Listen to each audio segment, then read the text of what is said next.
영상을 통해서 단어 외우는 방법 중에 하나를 소개해 드렸고요. 그에 따라서 생길 수 있는 부분에 대해서 추가적으로 영상을 올려드리고 있습니다. 오늘 말씀드릴 내용은 메모리 스팬에 관한 것인데, 스팬하게 되면 뼘이나 길이가 되는 거니까 기억하는 길이가 됩니다. 아이들별로 기억하는 길이가 달라서 결과가 달라지는 경우들이 있습니다. 근데 그 결과들 중에서 좀 당황스럽게 결과가 나오는 경우들이 있어서 그런 경우 왜 그런지, 또 그걸 어떻게 처리하면 되는지에 대해서 말씀을 드리려고 합니다.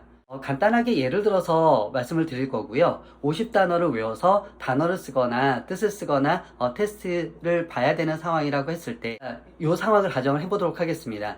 그런데 한 가지 분명하게 하고 가야 되는 부분이, 그러니까 정확하게 외웠다라는 어떤 확신이 있어야 되는 거죠. 정확하게 외우지 못한 상태에서 뭐 잊어먹었네 어쩌네 하는 거는 사실은 의미가 없으니까 정확하게 외웠다라는 가정을 해야 되는데, 제가 말씀드렸던 배치 테스트하고 그 다음에 5분을 끊어서 하는 부분이 보통 하게 되면은 외웠다라는 확신을 가질 수 있죠. 만약에 연습을 할 때 단어를 쓰거나 뜻을 쓰거나 하는 식으로 연습을 한다고 하게 되면, 그러니까 순서를 기억할 수도 있고 또 어떤 연결고리가 있어서 추가로 단어를 외운 거기 때문에 확실하게 외웠다라고 착각을 할 수 있는 경우들이 생길 수 있습니다. 그런데 배치 테스트는 자기가 외운 거를 그냥 아무것도 없는 공간에다가 쓴 거니까 아무리 짧게 기억을 한다 하더라도 사실은 외운 거는 외운 거니까, 그렇게 배치 테스트를 해서 온전하게 외워서 50개를 다 외웠습니다.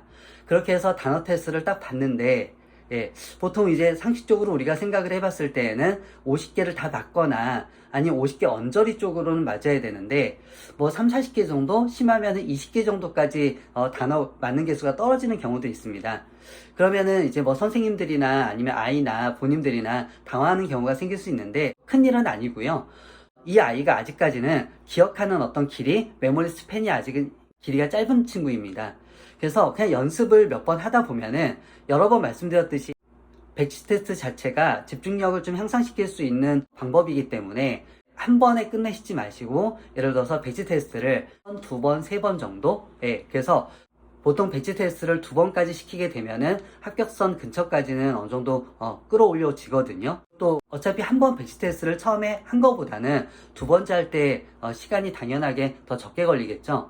그래서 그걸 몇 번 하다 보면은 기억할 수 있는 길이가 좀 길어져서 금방 아이들이 적응을 하게 됩니다. 대단히 힘든 상황이라거나 그런 건 아니기 때문에 그런 방법을 한번 써보시면 괜찮을 것 같고요. 단어를 외우는 방법에 대해서 한 가지 소개해 드렸고요. 또 거기에 따라서 또 생기는 부분에 대해서 따로 말씀을 드렸는데요. 아마 이 정도면은 단어 외우는, 그러니까 일반적인 상황이라고 하게 되면은 어느 정도 처리는 되실 것 같습니다. 단지 우리가 좀 생각을 해야 되는 부분은, 어떤 공부든지 온전하게 외우고 또 온전하게 외운다고 해서 시간이 너무나 많이 투자가 되면 안 되고, 짧은 시간에 최대 효과를 낼 수 있는 경우가 돼야 되는 거죠. 그 최대 효과라는 것 자체가 완전하게 외우는 게 연습이 되지 않는다고 하게 되면은 학년이 올라갈수록 어느 순간에는 좀 망가졌던 것 같습니다. 그래서 그 부분 정도 아마 생각하시면 아이들 혹은 이 영상을, 그러니까 학생이 본다고 하게 되면은 일단 단어 외우는데 도움이 될 거라고 생각합니다.